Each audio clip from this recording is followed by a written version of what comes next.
Joining us on our serviceability strategy session.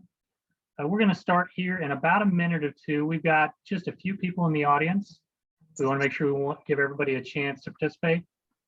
If you haven't been before, we'll give a quick overview of what the process looks like, and in a quick presentation, and then there should be lots of opportunity for people to engage. So we'll start here in about a minute. So once again, thanks for joining everybody.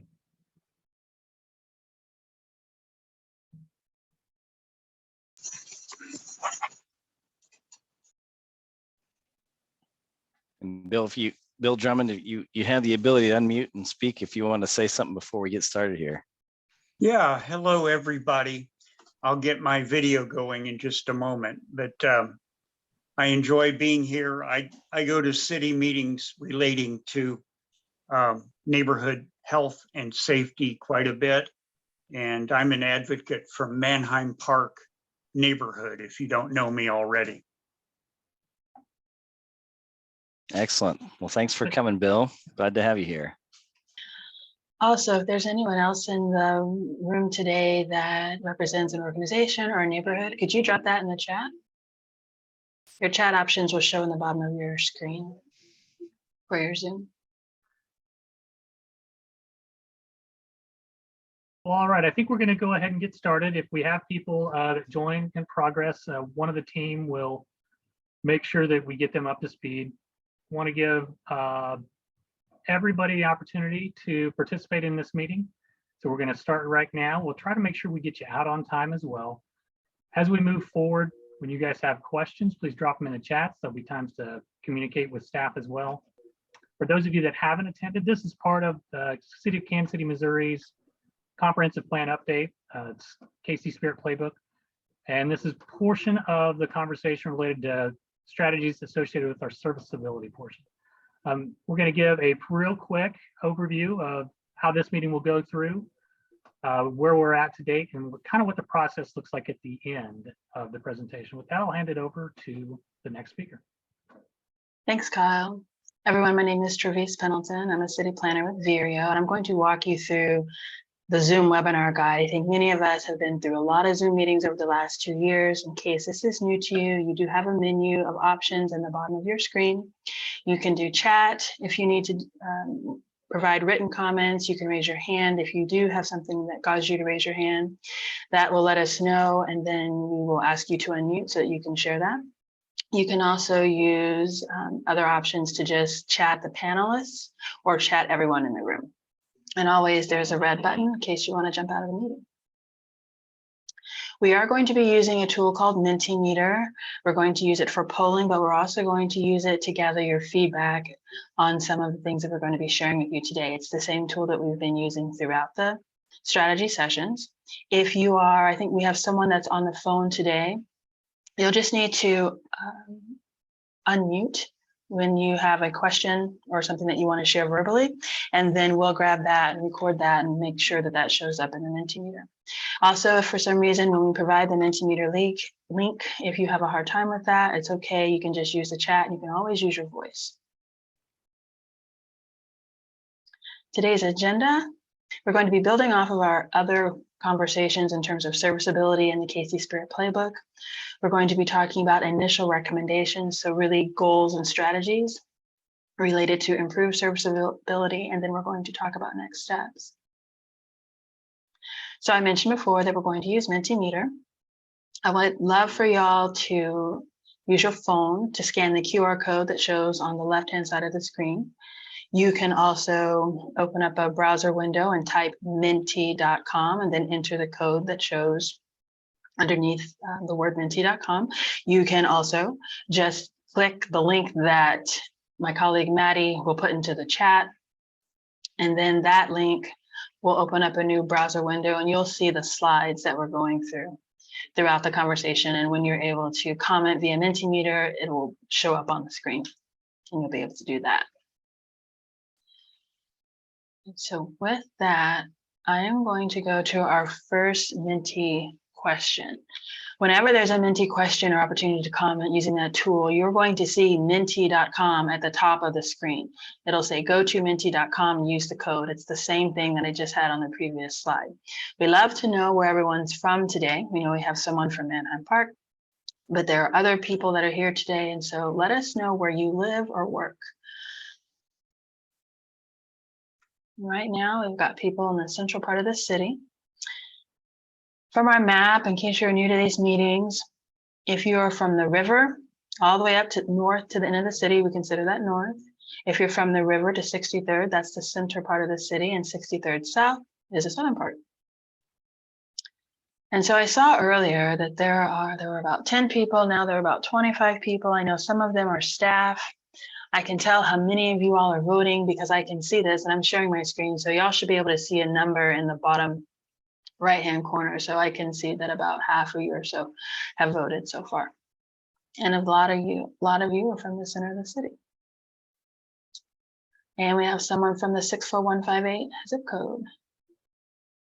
And that's a great reminder. Thanks for doing that, Peter, because you can also put your information in the chat and we'll make sure that gets into the meeting summary. Let me ask y'all another question. This one is about the strategy sessions. This is serviceability. Last week we had livability. Before that, we had mobility and visibility sessions. What we'd love to know, if anyone here tonight has been to any of the strategy sessions. As we've been having them over the last several months, we have had people who have been to some of them or multiples. And so right now, in terms of who's here, it looks like about half the people that are here are voting have been to strategy sessions. We have 2 people that are new. Welcome. Here's the next question. We'd love to know which strategy session you have been to. When we started the playbook process, we started with visibility, then we moved to mobility, and then livability and serviceability started up at about the same time. Usually they're back to back. As I mentioned before, last week we had livability.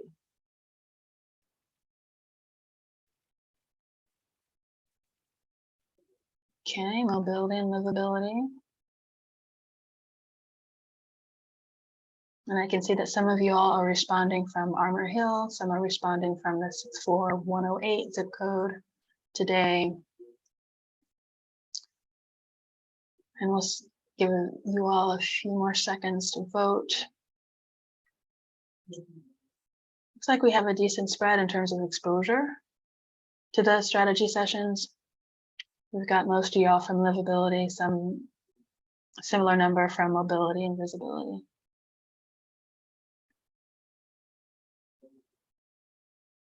Okay, still mobility, livability, visibility. What I'm going to do is I'm going to go to the next slide, but I want y'all to know that anytime there's a Mentimeter question opportunity to comment with this tool, whenever I go to a slide and if you are still on that first slide, all you have to do is hit the blue button that shows up and it will take you to where we are in the presentation. So you'll be able to join us. Let's go over the playbook, and I think Bo's going to do that. Yeah, thank you, Therese. So again, I'm Gerald Williams, City Planning Department, project manager on the comp plan update. And the KC Spirit Playbook is going to be our new comprehensive plan for the city, replacing our current comprehensive plan called the Focus Kansas City Plan, which was adopted in 1997. So the comprehensive plan is used to guide the physical development of our city. So think of everything in the built environments, land use and transportation and infrastructure, parks and public spaces, natural systems, all of those things are considered part of that physical built environment. And this plan will guide how those things are improved, or how they grow, or how we deal with those different areas for the next 20 years or so. Next slide. So this will be, when the plan is written, how it's organized, is to give you an idea of what's coming next. Our vision and values sit kind of on top of the plan. They talk about what we want to be in the future. So they're describing a future state, and we use that as a way to kind of ground us and all of our recommendations kind of toward that vision, that 20-year vision from now. We have also established a series of 10 goal statements that begin to talk about how we achieve that vision, a little more action oriented. And then we have a series of 28 objectives, which really get into the details, touching on every topic you can think of that would relate to the physical or built environment in a comprehensive plan. And that's where all of our recommendations and strategies live. All the strategies that we're going to present to you tonight will be in one objective or another. And it will deviate from the 4 visibility, mobility, serviceability, livability headings that you've seen through the public process. We're going to translate all of that into these 28 far more detailed topics. And I'll talk a little bit more about that at the end of the meeting as well. Next slide. This is our vision statement. After about a year of public engagement, we worked with the public, we worked with our empowerment committee to establish this vision. It uses a lot of the language from the old focus plan because a lot of that is still relevant, and it introduces a lot of the new ideas that the public brought to our attention through our public engagement process. Really, we spent about a year and a half just listening to people, asking general broad questions and getting a lot of really good input. Next slide. Our 10 goals, again, begin to talk about how we achieve that future state, that future city. And it kind of is the organizing framework for the plan as well. And it touches on a number of different issues, from sustainable growth to how we design our city, to neighborhoods, our healthy and resilient environments, diversity and opportunity, creating a city that our young people will want to stay in or is good for our young people, a connected city, parks and open spaces, history, arts and culture, and smart city and technology and emerging trends. It gives you an idea of the kind of things that the plan will be addressing. Next slide. Before we go there, we have a hand up. I think maybe there's a question about the goals. Sure. It's from Bill. Bill, do you want to unmute?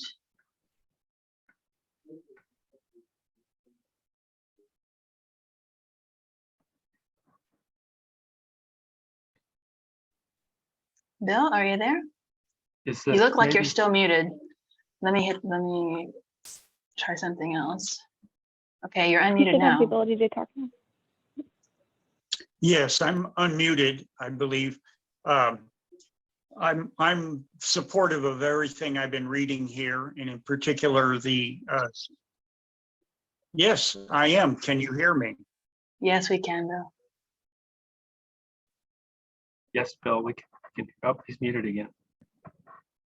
We can hear you.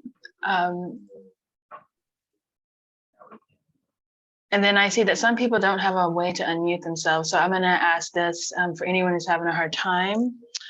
Raise your hand, and then Becca, can you see if you can hit the unmute button and see if that works for them?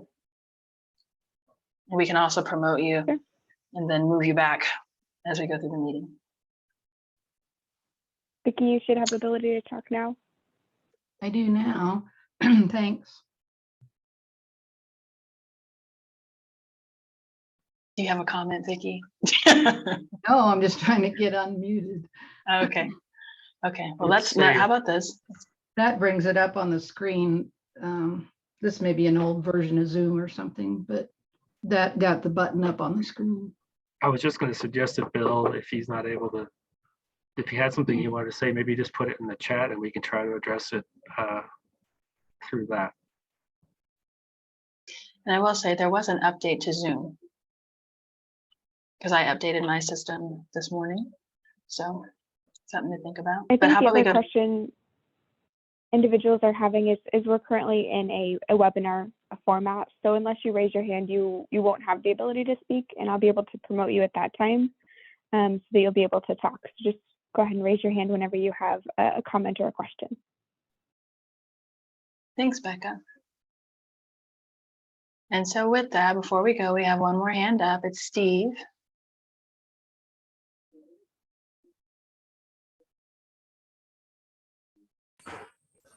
I didn't mean to have my hand up. Sorry. Okay, it's okay. No problem. Lower your hand there. And how about we go to the next slide, which is all about the strategy sessions that we've had for serviceability thus far. This is our third one today. We've had 2 before. Just to recap for anyone who was not there, our first strategy session had to do with understanding what your vision was for serviceability. We're talking about Kansas City's infrastructure network. So we're talking about systems that serve our neighborhoods, not just one particular neighborhood, but our entire city. And so we asked you some key questions. One of those had to do with healthy, natural, and man-made systems. What are the components of those? We talked about opportunities that we should consider for technological innovations. We talked about prioritizing investment decisions and what were some of the biggest things that we wanted serviceability to accomplish for Kansas City. What I'm going to do now is share with you some of the feedback that we got from you all. This is by no means all of the feedback. Our meetings are usually about an hour and a half. We usually have pages and pages of notes, but this is just a snapshot. When we talk about serviceability, again, we're talking about systems. So we're talking about transportation, infrastructure needs and maintenance. We're talking about how services are delivered. We're also talking about the health of our environmental systems and open spaces. We think about targeting investments and so on. In relationship to what serviceability, that word, means to the participants from our last meeting, they said that it has to do with access to resources for everyone. It also has to do with the availability of city services and the responsiveness or really on-time support as it relates to those services. People said it had to do with maintenance and enhancement of our healthy natural and man-made system. It has to do with the return on taxes paid, growing our natural environment, and more. I also talked about the importance of being able to leverage opportunities for technological innovation. There are a lot of conversations about broadband service and energy and what our sources of energy are. We talked about investing in the trail system. In terms of big things to accomplish, people were talking about equity and accountability and focusing on neighborhoods and making sure our common problems are addressed. We want to be consistent and have stable services and think about private as well as philanthropic support when we think about serviceability and what it means for Kansas City and what it should mean in the future. That being said, for our second session for serviceability, we wanted to build on your ideas about the vision and then really try to figure out what you all were thinking in terms of how we could make that vision for serviceability a reality. So we talked about the topics in bold on the screen: infrastructure and city services, critical natural resources, growth, aspirational projects or major projects to be considered, and what it meant to collaborate. For each of those topics, we also knew that as you try to tackle those, they're going to have certain implications. And so we were talking about, what does infrastructure and city services mean? How do you address that? How do you tackle that? And so we provided some options. And so on the next few slides, including this one, you'll see that the results of voting. So in Mentimeter, we were asking people to let us know what they thought were the 3 most important things for infrastructure and city services.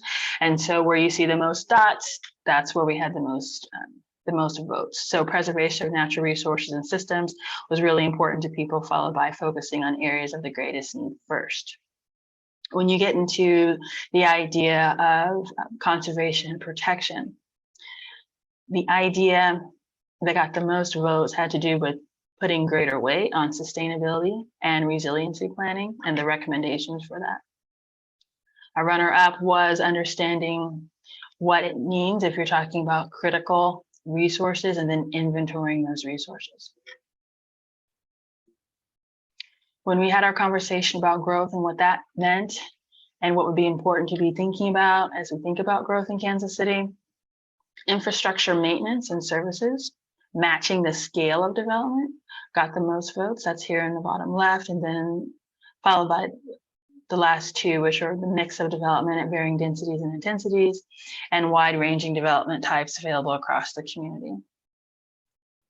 That's just a quick summary of some of what we talked about for those topics. And then I think this is our last one, which is how should the city show positive return for the community when we're thinking about our infrastructure.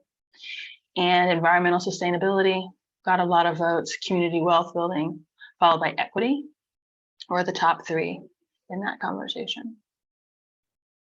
Today, what we want to do is build on what we were discussing in our second strategy session. We're going to stay with the same topics: infrastructure and city services, critical natural resources, growth, aspirational or major projects, and then regional collaboration. As you go and look through these topics, we're going to show you our input that we've heard in more detail, and then we'll show some initial recommendations. And as you're hearing that information, please be thinking about what's needed, what needs clarity, what are the equity concerns, and additional suggestions for implementation. Something else, when I show the slides that have recommendations on them, you're going to see at the bottom left of your screen, if you're using a laptop or a larger device or on your phone, there's going to be a thumbs up, thumbs down, or question mark. We'd love to know how we're doing, if we're going in the right direction with our draft recommendations. And by the way, this is just a snapshot of the recommendations that are going to go in serviceability. What you're seeing is based on the conversations that we've had thus far. With that, I'm going to give it to Bill. Thanks, Travis. Hello, everyone. My name is Bill Michael, and I am with WSP, a consulting firm helping the city of Kansas City complete this new plan. And you likely have seen me before. It looked like there was quite a few of you who had joined a previous session. But again, I am privileged to be here to engage in this conversation and this work with all of you. So as Travis mentioned, and maybe actually Travis, go back one slide just for a second. So the topics on the left, topics we'll present, there were categories within each of these that Travis was talking about earlier. And you all voted during session 2, if you were there, on which were most important, and those are what is presented. And so each category, each topic on the left-hand side there, you will see a slide that has, in some cases, direct quotes from what we heard you all say in those sessions. And then there will be a second slide or a series of slides that then have recommendations based on those. And the purpose of that structure is so that you can draw a direct line from comments that we heard from the public to the recommendations themselves. And I see we've got somebody requesting the Mentimeter code. We'll make sure to re-up that in the chat so that you can join. So with that, Travis, if you don't mind going forward 2 slides. So infrastructure and city services is the first topic. And then what we heard, or what we've heard from all of you during the first 2 sessions in preservation and natural resources and systems. We heard a lot about green infrastructure and continuing this shift from green infrastructure as an alternative method to its transition into an everyday component of the conversation surrounding infrastructure. Focusing on areas of greatest need first, we heard a lot about sidewalks, a lot about walkability, and utilizing all the modes of transportation and making investments to facilitate that. And then also focusing investments on the areas of greatest need. And we'll talk a little bit about how to get there on the next slide. Third, build hazard mitigation and climate change into decision-making. And so there was quite a lot of discussion surrounding stormwater management strategies and soil regeneration. Next slide, please. So initial recommendations, and as Travis mentioned, these certainly are not all of the topics, nor all of the initial recommendations. And we'll talk about this a little bit more at the end, or rather a member of the Kansas City staff will talk about this, but you will be able to see all of the recommendations in a searchable online format when the draft plan is released. So with that, jumping into preserving natural resources and systems, again, there was a lot of discussion about identifying those key resources and systems and creating some metrics for measuring a baseline as well as measuring progress, and then implementation of conservation strategies. Again, stormwater and using natural systems as opposed to engineered systems where possible, and then making more efficient use of the built environment, and we'll talk a lot about this in this session. In some cases, that means increasing density to better utilize the existing infrastructure where it's appropriate. And then again, soils and regeneration. Moving down to focusing on areas of greatest need first. First step there. We do have a hand I'm raised sorry. from Steve McDowell. Steve, you can go ahead and comment Thank here. you. Yeah, and first of all, I appreciate that you're digging into this, but that make more efficient use of built environment to reduce pressure on greenfield, that seems backwards. I mean, it's, to me, I mean, I don't know that we should be as focused on greenfield as we should be on the urban core. And I think greenfield development is a big part of the problem. We have so many problems we have in the urban core, especially the water from Johnson County and others. So I guess I just kind of think that line needs, unless I'm just misunderstanding, it seems. Oh, I appreciate the comment, Steve, and digging into that a little deeper. What the recommendation is trying to communicate there is that where it's possible to look at infill development, to look at increasing density where it's possible, you are utilizing that existing infrastructure to a greater extent, whereas in some cases that development may have occurred in a greenfield or as part of a development in an area where infrastructure has been extended, for example. And so looking at Yeah, undeveloped or underdeveloped. Yeah, what you just said was a lot different than what I just read. And I think the comment in the chat about being more explicit everywhere is really, and is important. I think it's, Yeah. at least that's. No, understood. I appreciate that. And we will, as we're taking the next step and putting more focus on finalizing these recommendations after feedback like that from today, we will take that with us and carry it forward. So I appreciate that. I appreciate that. And Thanks, also, Steve. as we're going through the recommendations, you're going to see a group of them on the screen. Please be sure and let us know how you're feeling about those. Thumbs up, thumbs down, question mark. They're in the bottom right of your screen, or if you're using your smartphone, they'll show beneath the slide. And with that, go ahead, Bill. We actually have one more comment from Scott. Yeah, I think I might, if you don't mind, drilling down a little bit more on this one, kind of following along Steve's comments regarding that built environment, greenfield development line. I would just offer to you that it's less, to me, an issue of efficiency and more one of finance and cost.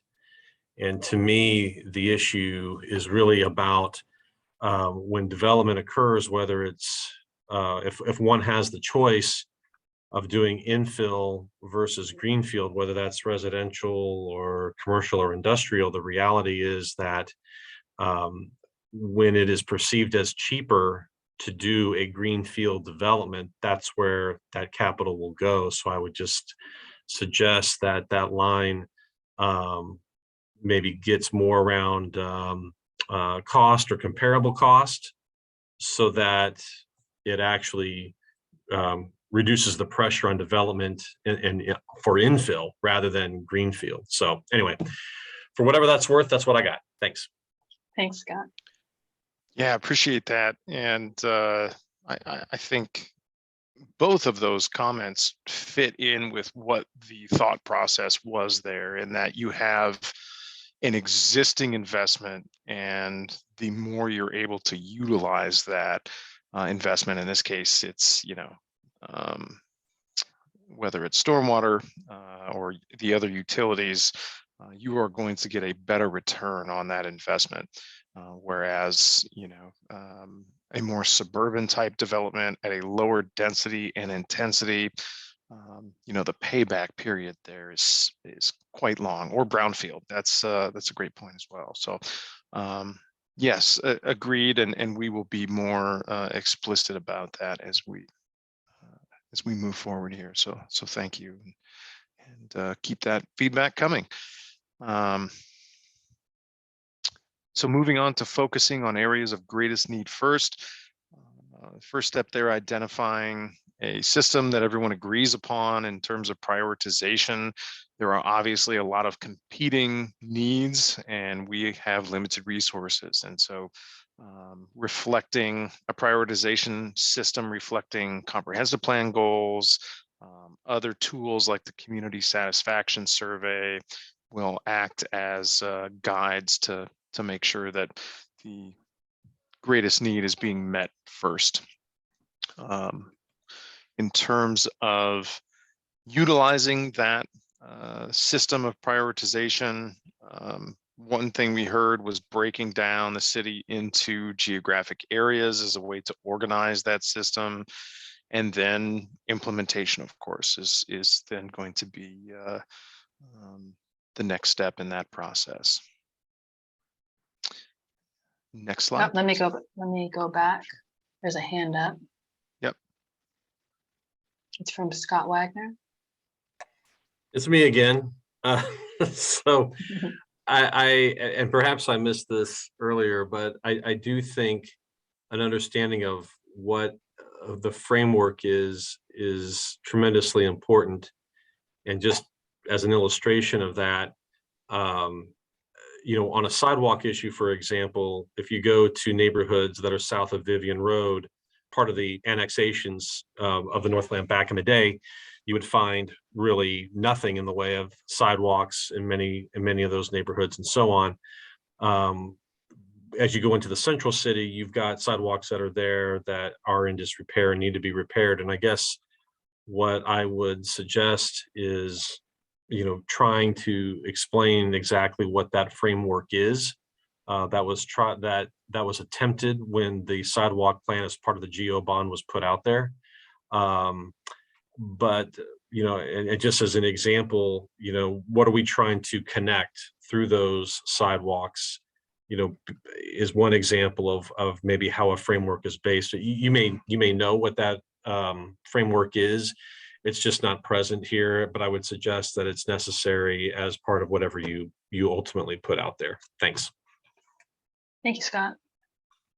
Yeah, thanks, Scott. And some of that came out in mobility, and some of that, not all, but some also came out in livability as a part of conversations of connecting different neighborhoods within the city to commercial nodes that are close by and moving in between neighborhoods and that sort of thing. So, and certainly that doesn't cover your entire comment, Scott, but some of that came out. So thank you. Build hazard mitigation and climate change into decision-making. So referencing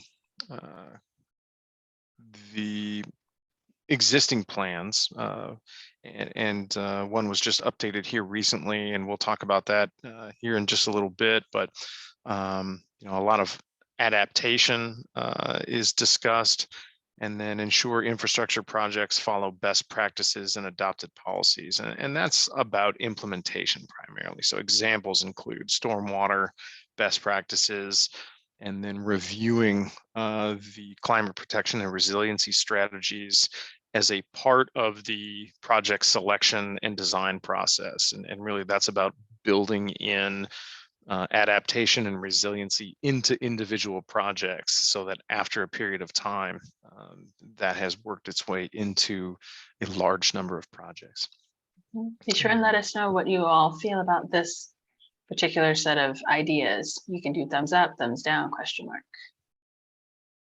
And right now we have one thumbs up.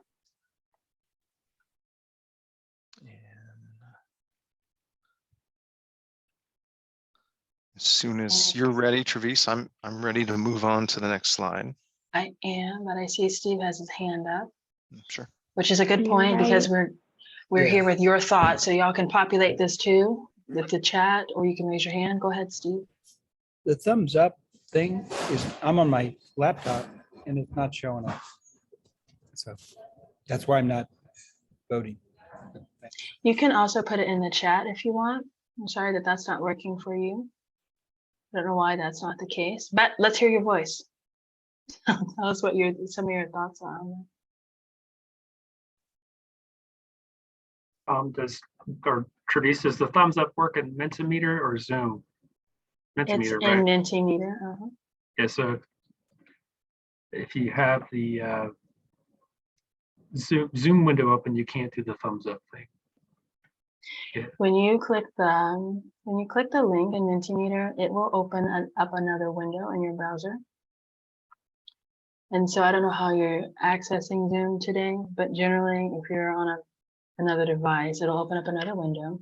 And so you'll be in Mentimeter and you can still hear and participate in the Zoom at the same time.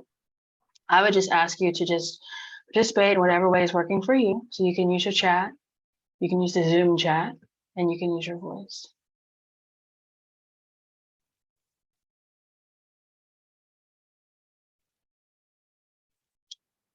So I see some thumbs up in the chat. And the thumbs up is at the bottom when you see it on the screen. I'm on a new screen now, so if you were on a thumbs up, if you were looking at the recommendations, you'll see a blue button that will put you to where I am right now. But besides what you all have said before, is there anything that we're missing in what we've shared so far on infrastructure and city services? I know that you were saying we need to be more explicit. We also need to dig into the framework of most needed, greatest need. What else comes to mind? Scott saying he would suggest that it isn't enough to take care of the stormwater needs in the city.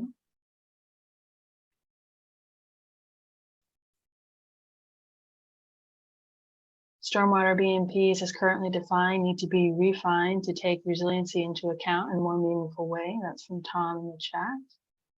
And that's starting to show up on screen. If you're new to this, if you put anything in the chat related to one of these topics, we will pop it into the Mentimeter. So it shows up on screen too. I know Vicky's commented in the chat that different parts of the city need different things that don't cost equal amounts of money. The current plan calls for a standard set of services for all citizens, like clean water, stormwater control, sidewalks, etc.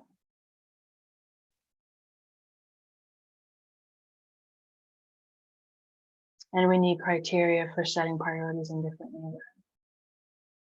Something I'll add while people are commenting, I can't recall if it's a part of this presentation later or if it was in livability, but one thing that we did here was about a number of topics was let's come up with an agreed upon definition of whether it's critical natural resources or a number of other topics, yet maintain the flexibility and understanding that we can all work from that definition, but not all neighborhoods feel the same way and need or want the same things. And that's something we've been hearing a number of different times and will find its way into recommendations. Mm-hmm. Also on the screen, we have, in the interest of using existing infrastructure efficiently, we should do what we can to deter greenfield development and encourage brownfield developments. There's another comment that says, I would appreciate whole systems thinking about public realm as it is the most significant system in the city. There's a comment on screen about costs and how is this going to be paid for. We've got the streetcar and the $1 billion baseball stadium. The comment about how is equity to be figured out for infrastructure projects, geography, all services in the area, just the service being worked on, how are we going to do that?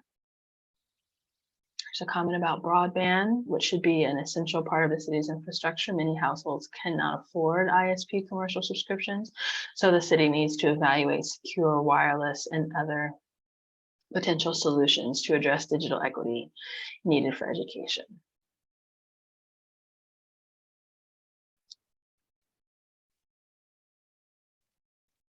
And then we have some comments about the overall comprehensive planning document and how it's a simplified document in lay language. For time, I'm going to go to the next topic. If you all are still composing comments in Mentimeter or you're dropping things in the chat, that's totally fine. If you're in Mentimeter, when I go to this other slide and you're finished commenting, hit the blue button and you'll join us. And here we are with critical natural resources. Mr. Vies, so what we have heard during the first and second sessions, assigning a greater weight to sustainability and resiliency plan recommendations.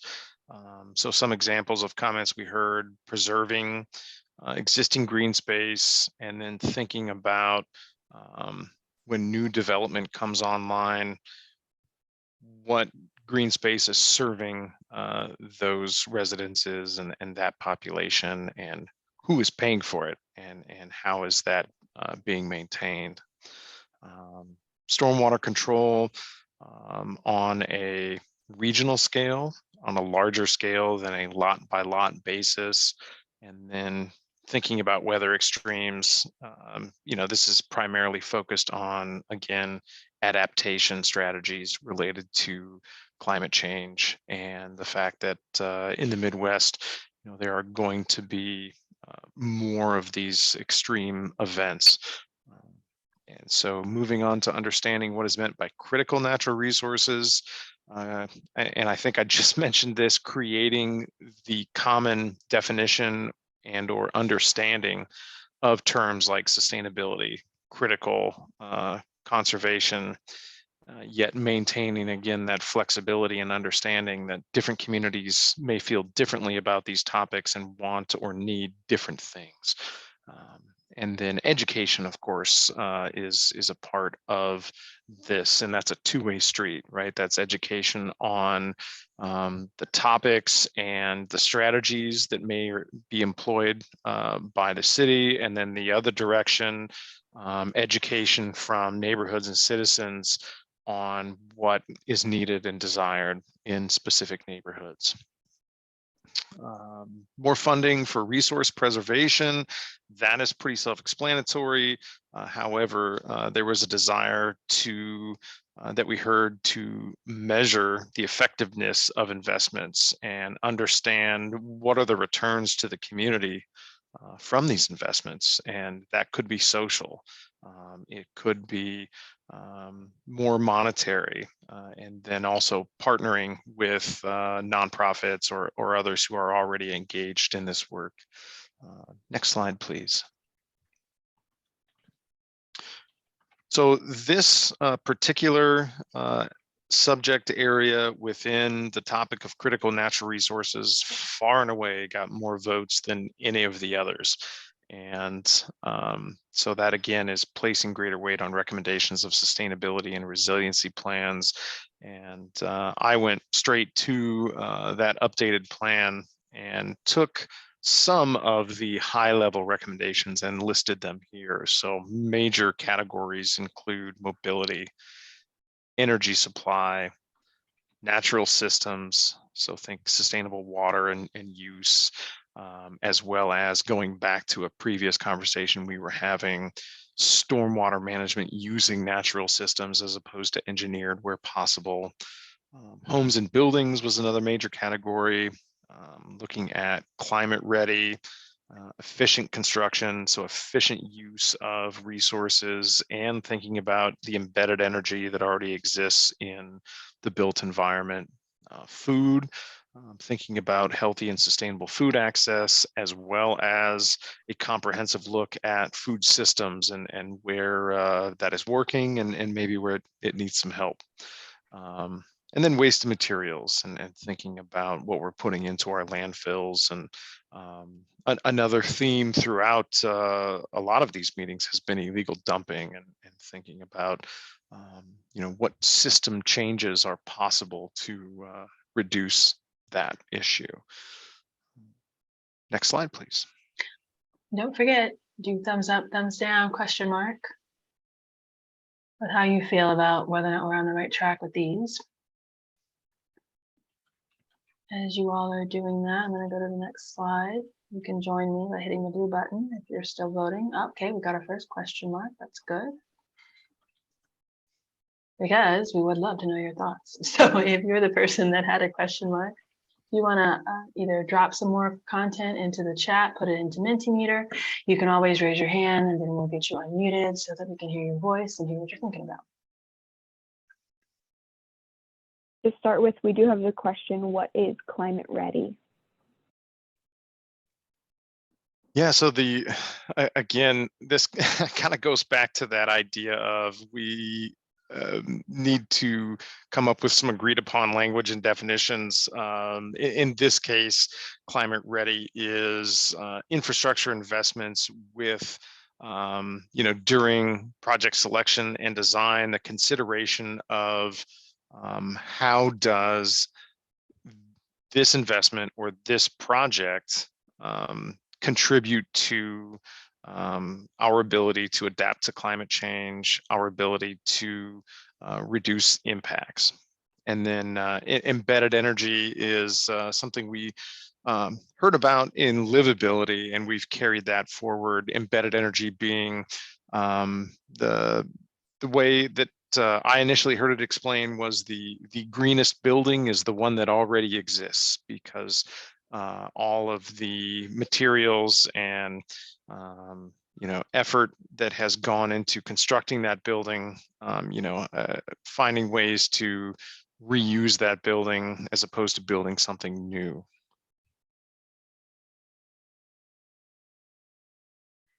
I think I saw a hand up. Becca, is there a hand up? There Yeah, I is think- from Steve, and you should have the ability to talk.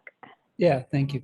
So this goes back to the statement about the natural systems or whatever, critical natural systems, neighborhood by neighborhood. And I think maybe it's fine to respect what the feelings, but in order for nature to thrive, we can't go neighborhood by neighborhood. My neighbor sprays for mosquitoes and it drives me crazy. I think we have, at some point, the city has to have an opinion. If we're going to have thriving natural systems, nature doesn't understand neighborhoods or state lines or anything else. So we're going to have to really, I guess this is maybe a comment about that point, but also a comment about the whole plan. At some point, there's got to be an attitude about what's going to help us achieve all these goals that people want, about a place to attract young people, a place to, I can't remember the rest of the goals. I'm too old. But anyway, I think we have, the plan's got to take a position, and I think it's up to you all to start to edit those positions about how we achieve these broader goals.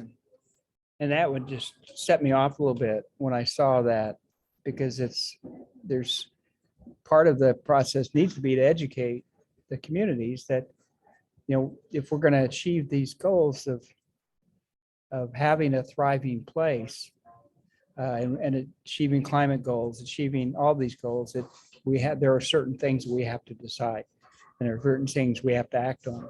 And I would just encourage you all to find a way to start to bring clarity around in those spaces. It's the same with safe and welcoming sidewalks in public realm. But anyway, sorry for complaining. You're okay, Steve. Don't worry about it. We need to hear your comments, and then it helps us refine recommendations going forward. There's another hand up. Comment here from Jonathan. Yeah, my name is Jonathan Kelly. I've got a retail store in Overland Park, Kansas. I live north of the river, however, but we sell fireplaces. And what really caught my eye was an email that went out and talked about the use of natural gas, or I should say restrictions to natural gas. And within our industry, I've been doing this for 25 years now, but within our industry, there's a lot of states that are pushing back against natural gas. And I feel that sometimes it gets lumped into one category, compare, a Toyota Corolla burning gasoline in a car versus, a Dodge Charger or a Chevy Corvette. They both use the same fuel, but there's very different ways you can use that fuel. There's ways that are much smarter than others to use that. So as I hear the city kind of saying, hey, we want to have more of this and make use of embedded energy, I hear, if I'm reading between the lines, that may be electric or solar or something like that. And there certainly have applications for those, but I fear if the public is not educated well enough, they may be pushed back into a corner where if they rely strictly on electric heat during a 0-degree temperature outside, that's problematic for the grid and everything else, not to mention how many people have space heaters and burn their house down because they don't utilize them correctly. So I don't know if I'm reading between the lines and saying, and it seems like maybe we're not talking about natural gas as much. It's, it's embedded energy, it's, whatever, climate ready homes and whatnot. But I would like to be a part of any education or any way that we can help better educate the consumer on smart uses of these natural resources. Thank you, Jonathan. As we're adding more comments, some thoughts are coming to mind, and specifically, it's a balance, right? It's finding a balance, and in the conversation about respecting neighborhood desires and needs versus the overall city system. I agree with that completely. There's going to be a need to think about the patchwork ownership structure within cities that also on a different scale exists in rural areas, and how do you create systems that work their way through that ownership structure and connects all of them while still respecting what's going on in individual areas. And that really comes down to a lot of conversation about finding a balance and a middle ground there. And, when we're talking about density, sometimes it puts people off. And I always like to say that, it isn't about preventing single family home construction. It's about offering that full portfolio of housing options. And certainly, that is absolutely something that will continue to happen. But how do you balance, those denser areas, which help support some of those lower density areas and that sort of thing. So anyway, just a couple of comments there. We go to the next topic just for time. We have about, I think, 35, 40 minutes left. This is focusing on growth that is equitable, context specific, sustainable, and promoted based on criteria. Yeah, thanks, Travis.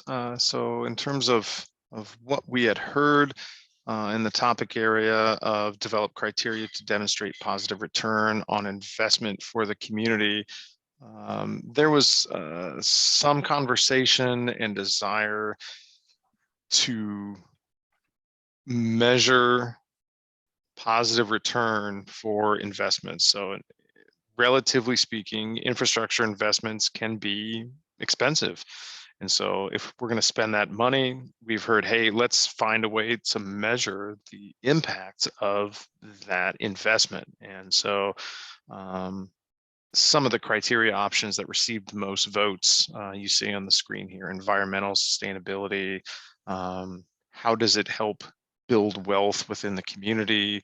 Equity is certainly a big consideration.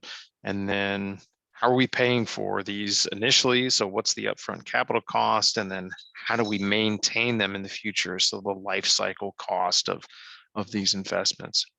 And then there was also a conversation about major projects or aspirational projects that the residents in the city would like to pursue. So categories that came up: smart city technology, and how do we utilize that to be more efficient and efficiently use resources. And there are there's a whole wide range of applications there, but what makes the most sense for Kansas City or for parts of Kansas City? And then climate resiliency and climate protection was another major topic area that people hit on. And then weaving its way through all of these mobility, livability, serviceability is multimodal transportation projects and increasing residents' ability to select their mode of transportation. Next slide, please. So initial recommendations in the category of infrastructure maintenance and city services match scale of development. So reviewing land use policies and amending if necessary to encourage infill development, adaptive reuse of existing structures, rehabilitation of existing structures. And again, that going back to that discussion we had in the first topic of, how do we get the best return on the initial investment of city infrastructure? And then next is Kansas City will enjoy a mix of infill, brownfield and greenfield development at varying densities and intensity. And really what each of these sub bullets is about are offering a mix of different price points, different housing products within neighborhoods so that you can, match your price point to where you are in your life. And, if your family starts to get bigger, you can move into a bigger home and that sort of thing, aging in place and all these types of things that, we're thinking about as, just generally speaking, the population ages. And then placing a higher priority on maintenance and this life cycle costing and looking at areas where infrastructure may be inadequate or needs to be updated. So with that, I think we're ready to move on to some more Okay. You sure? comments. And thumbs up, thumbs down, question mark, depending on how you feel about these. We've got a few thumbs up. I'm going to go to the next slide. If you're still voting, hit the blue button and we'll catch up to us. 2 more comments and thoughts. So if there's something that's missing, something that needs clarity, please let us know. There weren't any hands up while Bill was talking, unlike some of the other ones. So you may have been holding your breath a second, but now's the time to lift your hand or use the chat. You can use Mentimeter, whatever you'd like to do. What we have on screen is, rather than focus on growth, maybe focusing on quality of physical environment, livability, and so on will bring growth if you do it right. We also have, it would seem though, that if there is investment, there must be some thought as to how you incentivize that, which is not just money, but time, land use policy, and so on. Another comment is, it would seem you'd have to consider de-incentivizing what you don't want. Do you actually do what Portland has done to restrict outer area development? And there's a question about the clamor for $1 million homes and the balance of that.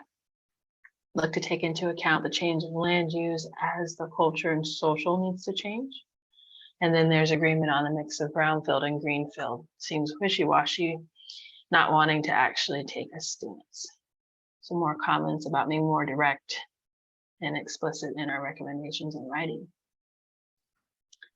What are some other thoughts that you all have? I think a lot of what I just read to you is straight out of the chat.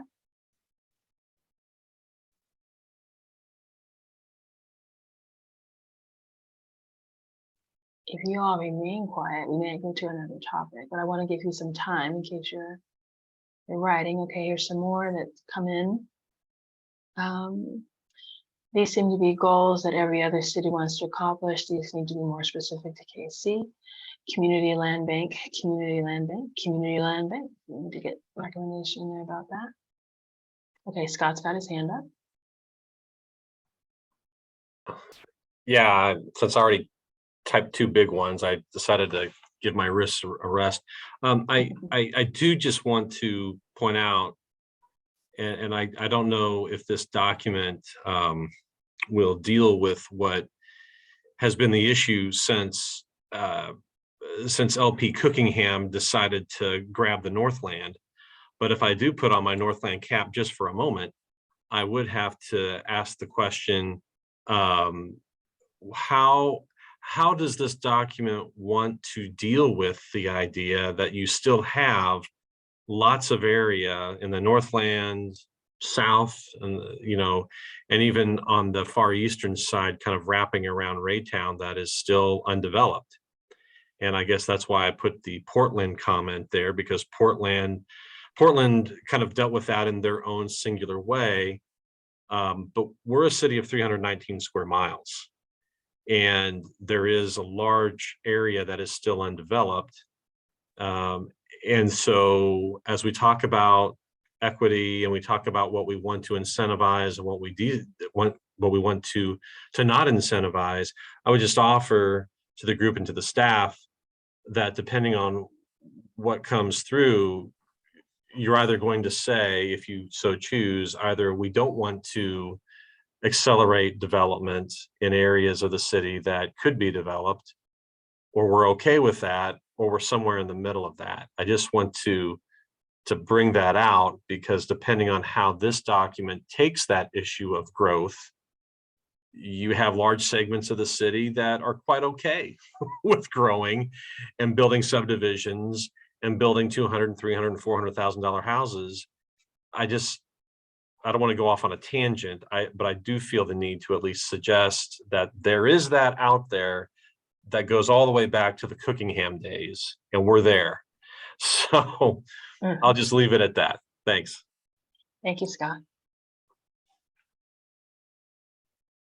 I think there's another hand. Vicky has her hand up. Speak next.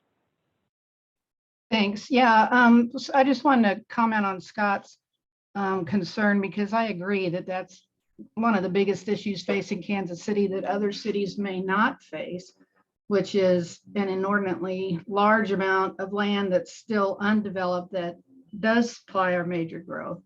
And it's always been a balance, partly because people think it's a zero-sum game between new Northland development and redevelopment of the central city. And that's really one of our biggest challenges. But in the focus plan, when we were dealing with that, we ended up, especially in the Northland plan, with an agreement that one way to deal with that would be to just agree to not leapfrog development, so that, you know, if you were going to do new development that needed water, sewer, any kind of incentives, that'd be fine if you were adjacent to some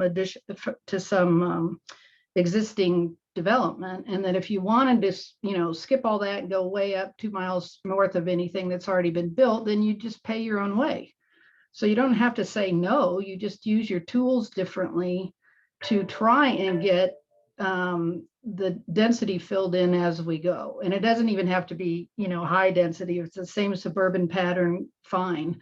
But just stop building, you know, miles and miles of water and other infrastructure that isn't used along the way, and frankly ends up subsidizing Liberty and their growth towards us, and start concentrating on how that actually helps Kansas City, Missouri. And you don't have to say no to development. You just have to understand that there's a lot of different kinds of development that lean towards growth. And I think that's one of our biggest challenges, is to try to not let that become a zero-sum game. But the anti-leapfrogging thing, and we also had priority development zones that were agreed on in the Northland plan that really did work for a long time till people just stopped using them. And they would change by now anyway. Thanks, Vicki. You're getting some kudos in the chat. Was there another person with their hand up? Yes, there's one more, and you should have the ability to talk as well.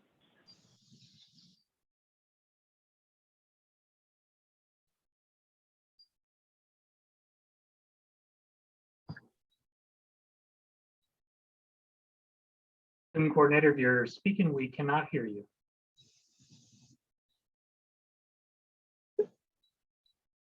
This is Brad Lute.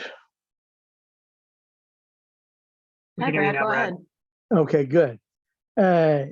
This whole, we need to develop more and more and more and more. The city cannot afford the infrastructure that we already have now. They cannot afford to maintain it. And this has been demonstrated over and over again in many different studies. So I don't comprehend the need to have more and more greenfield development when we don't have the resources to maintain the infrastructure that we have now. That's all. Thank you, Brad. Anyone else? Bill?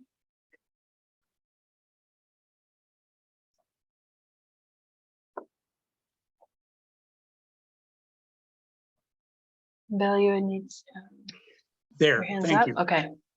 My silence is my assent through most of this. So I'd like to appreciate everybody's studied and educated background.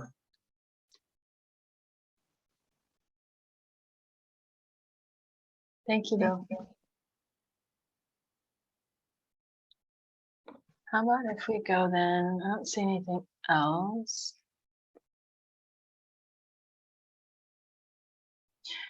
Last comments on screen are one of the positive and unique things about Casey is the huge assortment of choices in housing, neighborhoods, et cetera. We can sustain that and still be fair about investment. And then there's a comment about the labor shortage and some other comments. And how do we accommodate those with growth? I think this might be our last topic. This is major projects to pursue and positive community return on investment. Thinking again about the criteria for these. Bill? Yeah, thanks, Travis.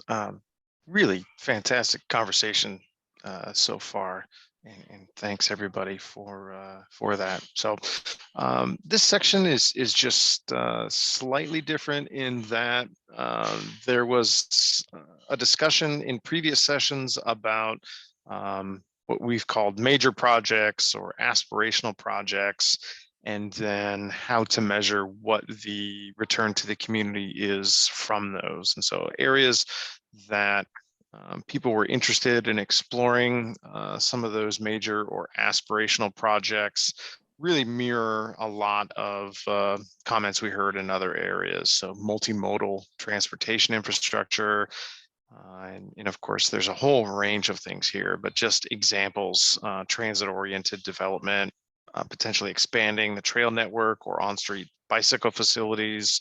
And of course, there are a lot more of strategies out there. Climate resiliency projects. There was discussion about, again, smart city strategies, green infrastructure, education, and renewable energy sources.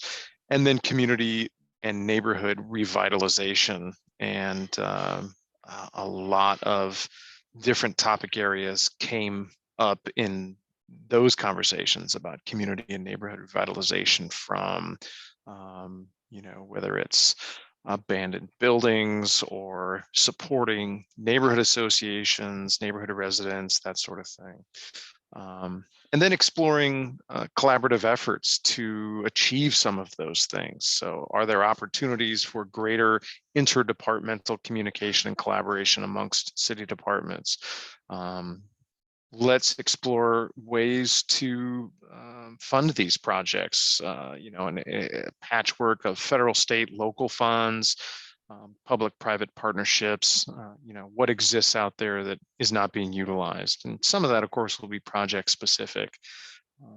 Neighboring municipalities, collaborative regional efforts, truly regional efforts, in particular things where we've talked about regionalism previously. So things like stormwater management and climate change solutions. And this goes back to a comment that, oh gosh, I can't remember if it was, I'm not going to say the person's name because I'm going to get it wrong, but one of you had mentioned this exact thing in the area of, individual neighborhoods versus, that balance of needing to have larger systems in place. And then social and institutional infrastructure, community centers, museums, these social type offerings. Next slide, please.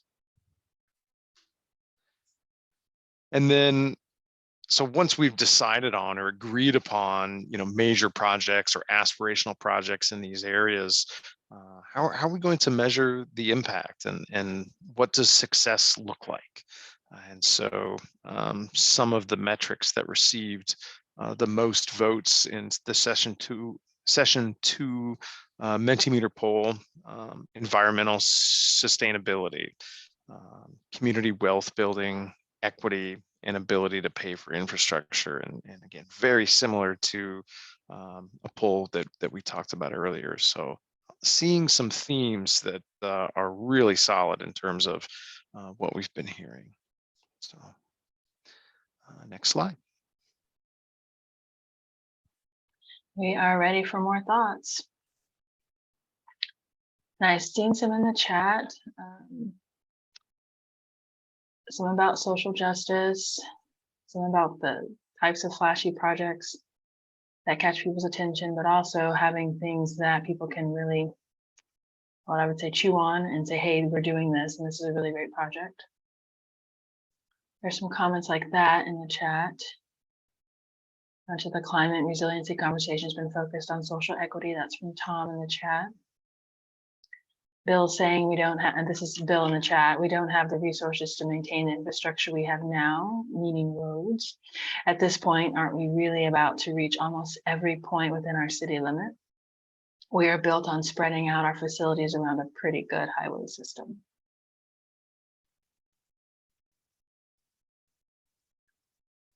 There's Vicky's comment about sexy, glittery, big projects, which draw the region's attention and end up overshadowing the real needs in the city. Brad is asking about major projects, not a new baseball stadium, not a new football stadium, both of which enrich billion-dollar corporations. Affordable housing should have been the top major project, followed by community safety. That is what will draw companies to Kansas City. And Tom is commenting in the chat that all of these intersecting topics, social equity, green infrastructure, affordable housing, multimodal transportation, they require greater levels of interdepartmental collaboration. All really, really good thoughts. And if anyone would like to elaborate on those ideas, we would love to hear some more about that. If you have a new idea or that sparked a thought in your mind, let us know. You can populate the chat, the Mentimeter, or you can unmute or raise your hand so we can get you unmuted, and then let us know with your voice. Speaking of that, Vicky has a comment now. Thanks. I think this is a really good example of where we need to go back and take a couple of walkthroughs on these. You know, if one of our key goals is to keep being attractive to younger people and to get our young people to stay here, then that may have a different impact on what we're calling a major project. You know, maybe technology and linking everybody together and more broadband, et cetera, is more important than people thinking they need a baseball stadium downtown. But I think it depends on I'm not sure we're linking all of these to the goals. I think that a lot of these are kind of might change in priority if we actually go back and look at some of these recommendations with the goals. Because frankly, I think some of the goals might be conflicting, which is normal. But I think we need to look at that and make sure that we're not canceling out something else by saying we're going to be everything to everybody.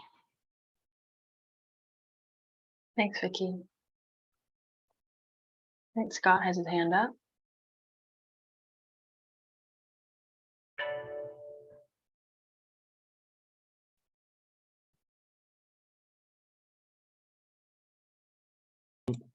Sorry, I would just point out what sometimes is the nature of some of this, though some may rightfully so complain about things like decks over 670 or baseball and football stadiums and so on, but those are major projects, but they are major projects that come from a variety of sources, not necessarily one that is planned, but one that comes forward, however it comes forward.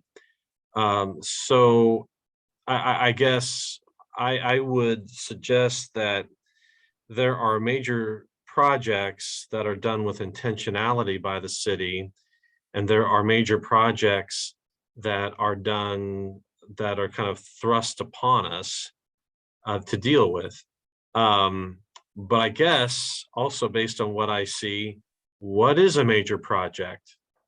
Because my definition of major project, I think, may be a little different than others. At the same time, depending on how that project comes forward, there is how you react to that and the process by which that major project is considered. But again, if it's intentional, then the city goes forward with it in its own manner, with all of the processes and desires kind of baked into it as it goes. So I do find it a little bit confusing because if it does not take into account the unpredictability of how projects come forward, then you're kind of stuck at square one. Thanks. Thanks, Scott. I'd love to ask those who are still in the meeting, would you give us your thoughts on what a major project is? When you're doing that, share what you're thinking and then put in parentheses, like this is a major project so that we know that that's your definition of what you're thinking about when we say the words major project.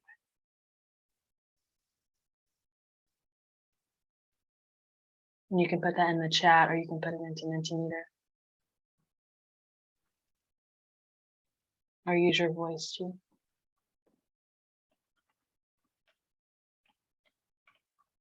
Was there another hand up, Becca? Yes, Vicky's hand Vicky. is still up. Okay.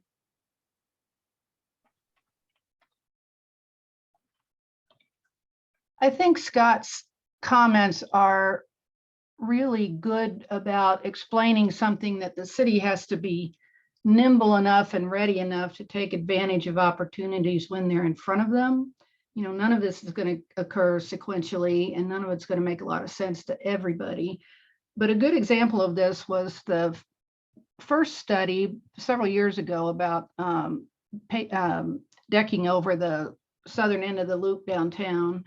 Part of that was because there was federal money available right then, and there was state money because every single one of those streets that crosses the South Loop, which our grid system practically is every block, when we have more viaducts like that than any city in the country, I think. So there's a lot of maintenance with those, but they were all due for upgrading and maintenance, and the state had all those on their list to get done. And a really good example of trying to take advantage of that was to use that money with the federal money for the decking to work together. So you kill two birds with one stone and you get a big project that accomplishes a whole lot more than just a headline. That would really get to all the things everybody wanted to use that for, but that slid by, unfortunately, and it's been raised again. I don't know if there are other sources of money. I hope so, but we need to be looking for solutions like that we either go out and find the money for and approach other partners with, because everybody's right. We can't afford to do everything we need to do because the city's too big and sprawled out. So I think examples like that are a better use of some of our resources, but you might have to explain some of them more than somebody saying, because you can't use that money for education, for instance. A lot of arguments are don't do any of this stuff because we all need to put it all into the schools. Well, the schools are on a completely different funding mechanism. You can't use MoDOT money for schools, et cetera. So it takes leadership at the city to plug these things into each other so that they mutually support each other. Thank you, Vicki. Good comments. See, Steve's got his hand up.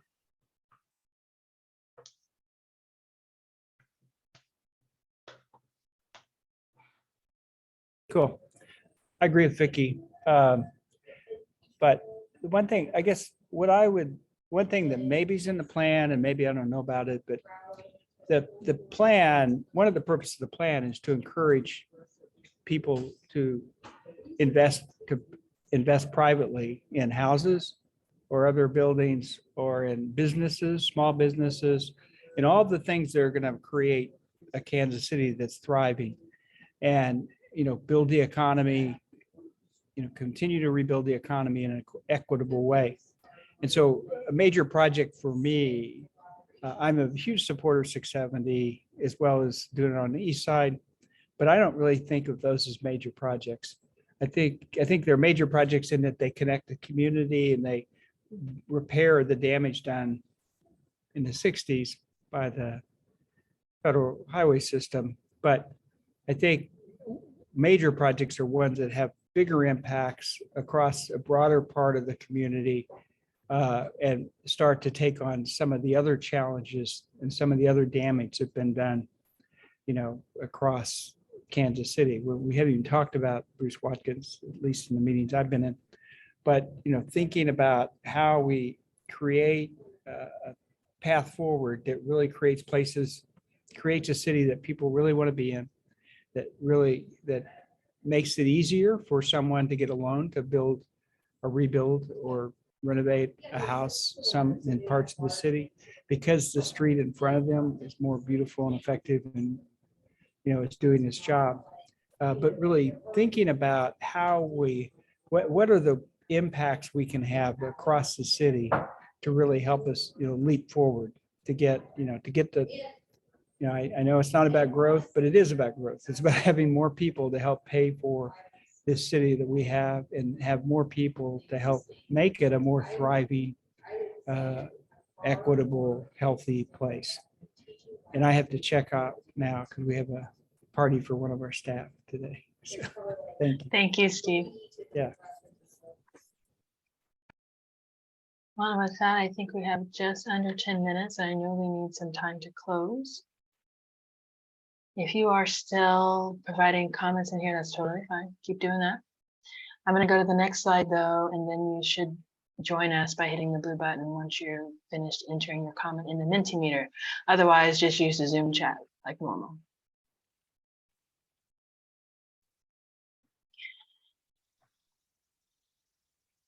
Bo, do you want to go ahead and close and do the next slide after this? Yeah, sounds good. Thanks, Travis. Mhm. So thank you all. Excellent conversation. Lots of great comments and thoughts and dialogue. I really appreciate your time this afternoon and in all of our previous meetings. This meeting does kind of wrap up our strategy sessions that are grouped around those 4 topics: livability, serviceability, mobility, and visibility, which we've been doing for about a year now, a little more perhaps. Our next step in this process is to go draft a plan. The public engagement, the public feedback and input will not stop. It'll continue through that process as well. We're just shifting into a new phase now where we're going to begin to put a little more detail. I've heard a lot of comments tonight about not knowing what exactly the plan's going to say, needing more clarity about certain concepts, and that's right where we're headed in our next phase. So we're going to begin to write that document and think about how we roll it out in draft form to you all, to the other staff and elected officials here in the city as well. It's going to be a lot of material to sift through. So we're going to have to find a way to concisely and succinctly deliver that for you all to react to. But we are going to shift away from these 4 topic headings and move into a more detailed, more specific topic headings. So mobility, for instance, is going to shift into a group of headings more like Vision Zero and freight movement and mobility and public transportation, etc. So livability will move into desirable neighborhoods and eliminating disparities and community development and revitalization, city services and infrastructure, those kinds of things. So I think we have 28 of those kind of headings. If you remember back way to the beginning of the presentation, those are those objectives that sit kind of at the foundation of the plan. They contain all the recommendations. So that's kind of the next steps for us. I want to touch on something Vicki said, which I totally think is right on, is that we need to revisit our goals at the same time we're doing it. And that is part of that next phase where we can take all these recommendations as we're drafting them and kind of run them through that goal filter. And make sure we're still in alignment with what we said we wanted to do at the beginning of the process. So and we'll be working with you all, the public and our empowerment committee through that process as well. Just for those of you who have been involved in the strategy session process and you're kind of thinking about all these recommendations, the way we've been delivering them to you is by each of these broad topics. So next slide. I just wanted to kind of point out that the plan will have a searchable database similar to this. where you'll be able to search by serviceability for all the recommendations that came out of this process, or livability, or visibility, or mobility, just so you can tie what's in the plan back to this strategy session process. We'll have many other recommendations that go into that as well. So but I think with that, that's all we have tonight. Thank you all for coming out. And stay tuned for more. We should be having a new website developed with all the draft plan recommendations on it. It will be in a web format. It won't be a PDF document or anything like that. So we're hoping all of our review can kind of happen in that format. We're building that website now and hope to have something for people to react to by the end of the summer, early fall. So I'd be happy to answer any questions you all have. If not, thank you all for coming out, and stay tuned for more and more opportunities to engage and review drafts.